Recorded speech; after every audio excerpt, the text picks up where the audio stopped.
Magandang araw sa lahat. Muli, ako si Teacher JM at welcome sa Makabansawan Quarter 2 Test Reviewer with Answer Key.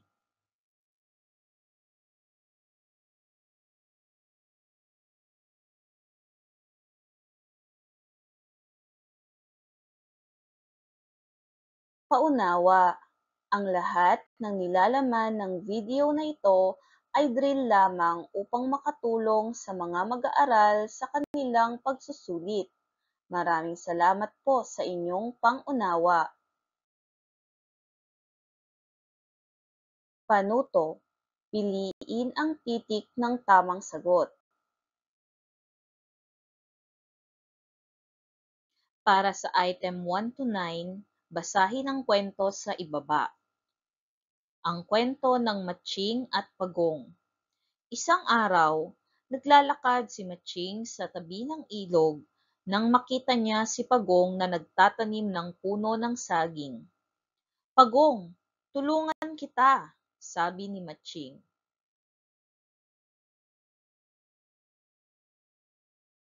Natapos nilang itanim ang puno at sinabi ni Pagong, "Matching, maghintay tayo hanggang sa lumaki ang puno ng saging." Pero si Matching ay hindi matiisin.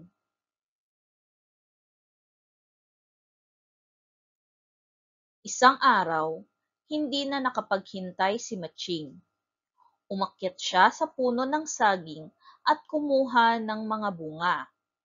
Si Pagong, dahil mabagal at hindi makakaakyat, ay nanood na lang mula sa ibaba. Naramdaman ni Pagong na hindi patas ang ginawa ni Matching.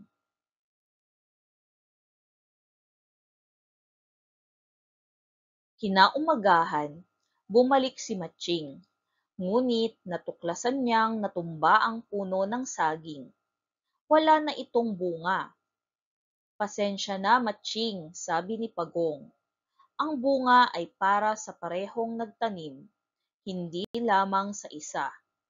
Mula noon, natutunan ni Matching na ang tunay na kaibigan ay nagbabahagi at naghihintay. Number 1. Sino ang mga tauhan sa kwento? A. Kuneho at pusa. B. Matching at Pagong. C. Ibon at aso. D. Baboy at kambing.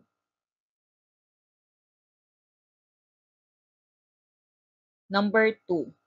Ano ang itinanim ni Pagong sa tabi ng ilog? A. Puno ng mangga. B. Puno ng santol.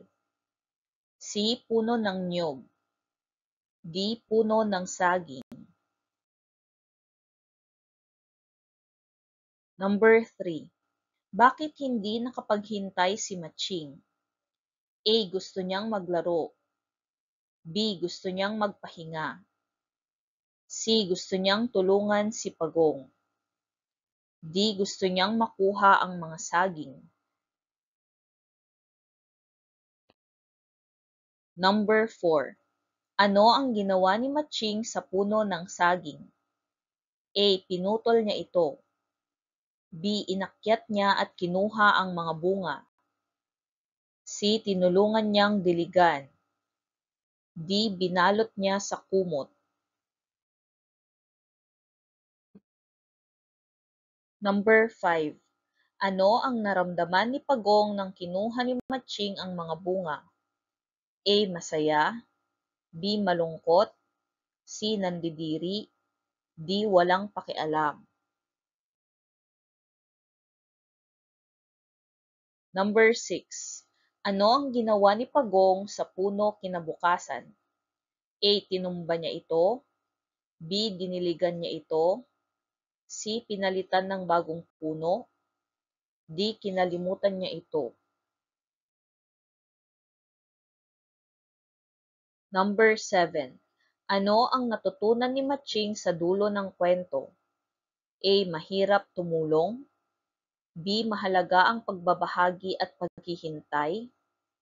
C. Magiging mabilis dapat lagi. D. Dapat lagi siyang magtanim ng puno.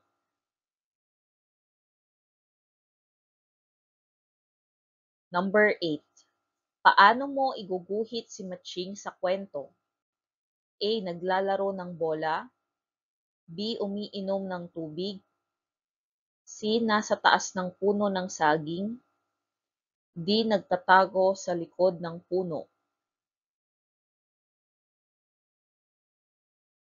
Number 9. Paano mo iguguhit si Pagong sa kwento? A. Umiiyak sa tabi ng ilog. B. Nagtatago sa damuhan. C. Nakatingin sa puno ng saging. D. Nakangiti sa tabi ng kanyang bahay. Number 10. Ano ang tawag natin sa tatay ng tatay o nanay? A. Ama. B. Lolo. C. Kapatid. D. Tiyuhin.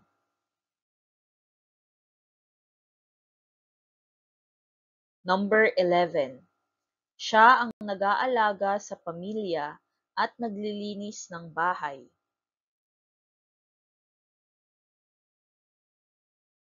Number 12.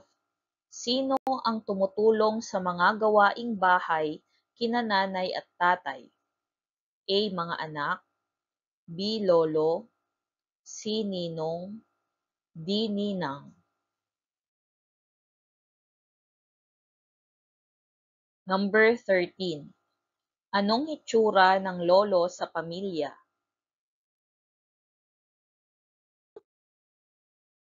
Number 14. Paano mo ilalarawan ang iyong ate? A. Mabait at matulungin. B. Mahilig maglaro ng bola. C. Nagsisibak ng kahoy. D. Wala sa nabanggit. Number 15. Paano mo ilalarawan ang iyong lola? A. Masipag at laging nagluluto. B. Tahimik at mahiyain.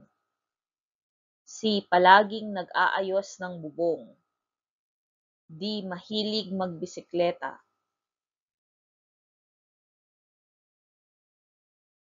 Number 16. Ano ang kahulugan ng pamilya? A. Mga taong nagmamahalan. B. Mga kaibigan sa paaralan. C. Mga kapitbahay.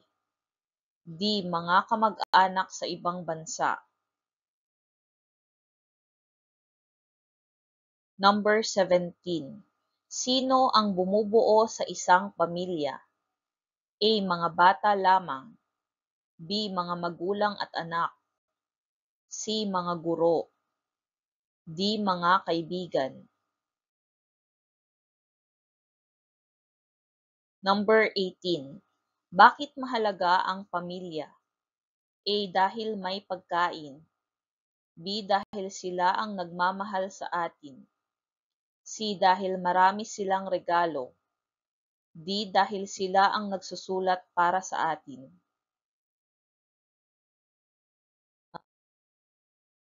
Number 19. Ano ang tungkulin ng nanay sa pamilya? A. Mag-alaga ng mga anak. B. Maglaro sa parke. C. Maglaro ng manika. D. Maglakbay sa iba't ibang lugar.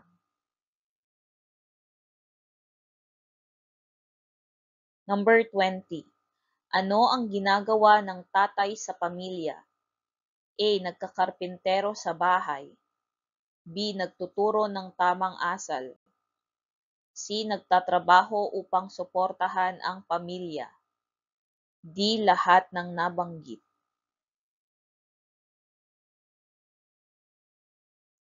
Number 21. Ano ang tungkulin ng mga anak sa pamilya?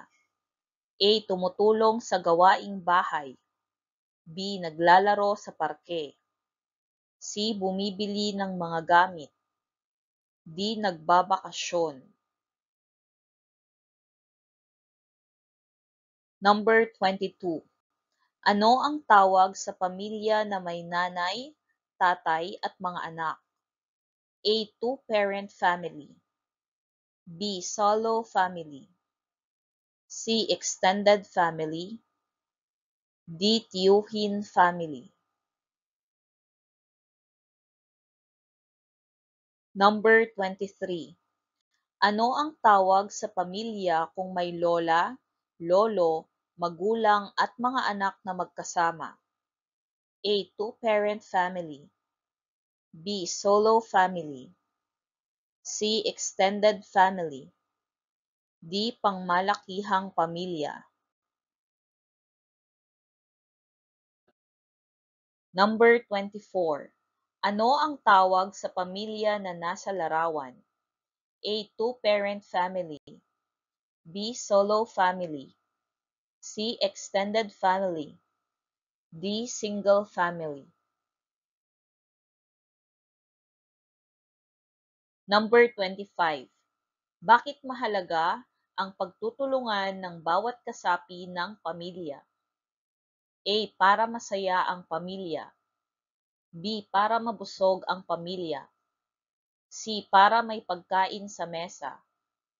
D. Para maraming pera.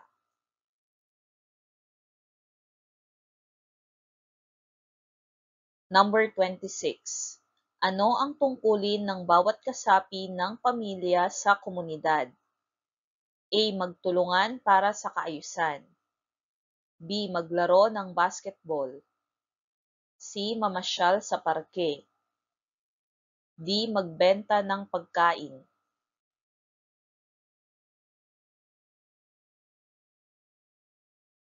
Number 27. Paano nagpapakita ng respeto ang bawat isa sa pamilya? A. Paglalaro ng tahimik. B. Pag-aaway sa loob ng bahay. C. Paglalakad ng mag-isa. D. Pakikinig at pagtulong sa isa't isa. Number 28. Paano ka makatutulong sa gawaing bahay? A. Maglaba ng sariling damit. B. Manood ng telebisyon. C. Kumain ng marami. D. Matulog ng matagal. Number 29. Ano ang maaari mong gawin upang matulungan ang iyong mga magulang? A. Magtago ng mga gamit. B. Tumulong sa paglilinis. C. Umalis sa bahay. D. Pumunta sa kapitbahay. Number 30. Paano mo maipapakita ang pagpapahalaga sa tulong ng mga kasapi ng pamilya? A. Umuwi ng gabi. B. Magtago sa kwarto. C. Magpasalamat at magbigay ng tulong. D. Manood ng palabas. Atin na ngayong sagutin ang mga katanungan.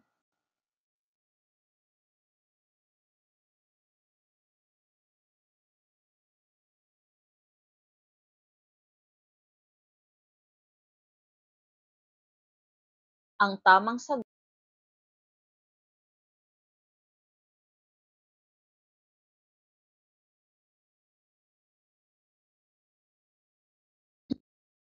ang tamang sagot ay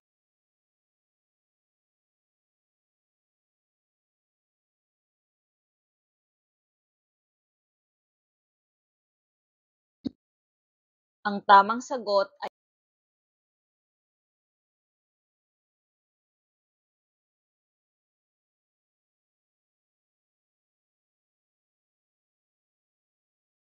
ang tamang sagot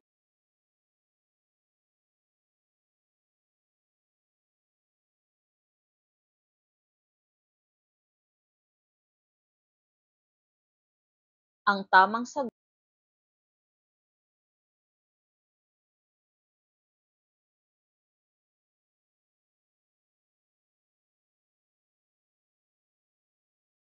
ang tamang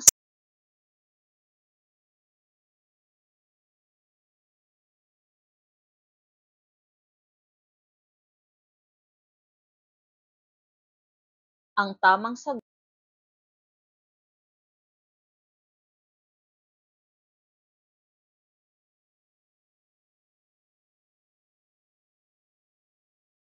Ang tamang sagot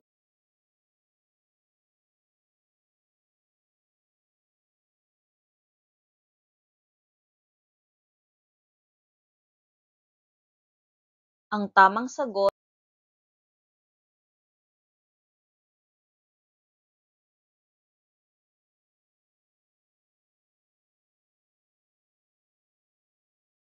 ang tamang sagot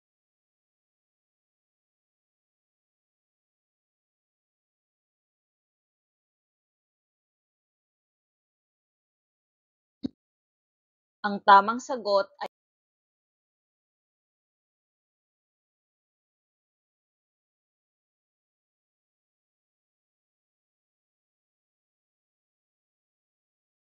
ang tamang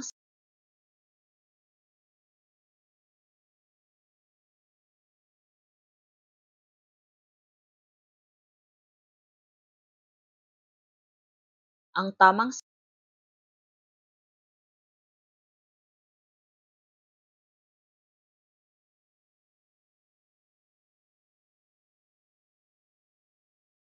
ang tamang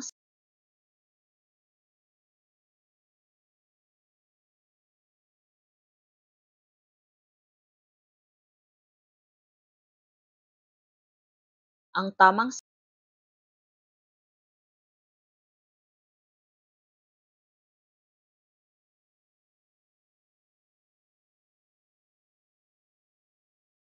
ang tamang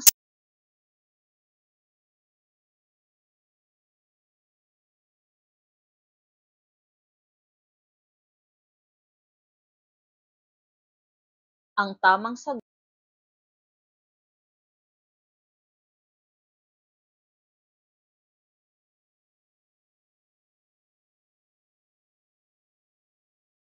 ang tamang sagot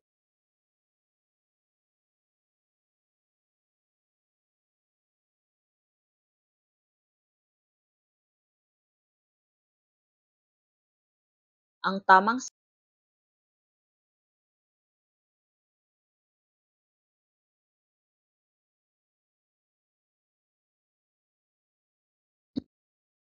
ang tamang sagot ay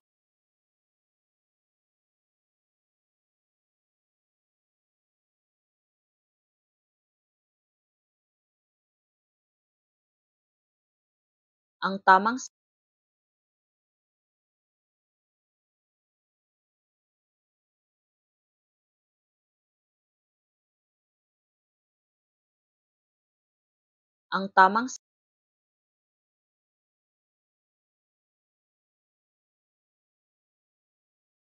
tamang ang tamang sagot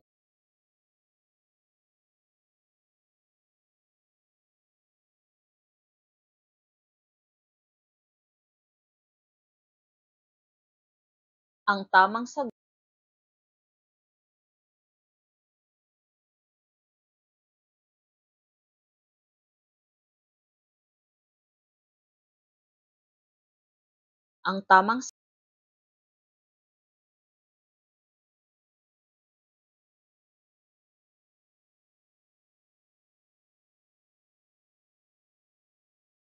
ang tamang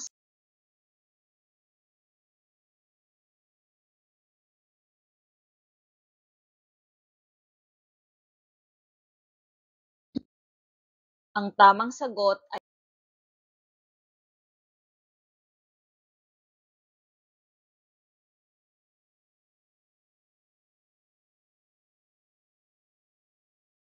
ang tamang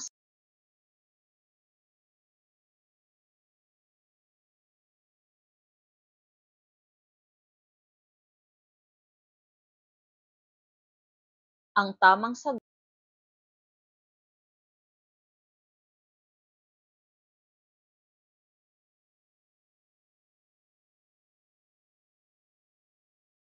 ang tamang sagot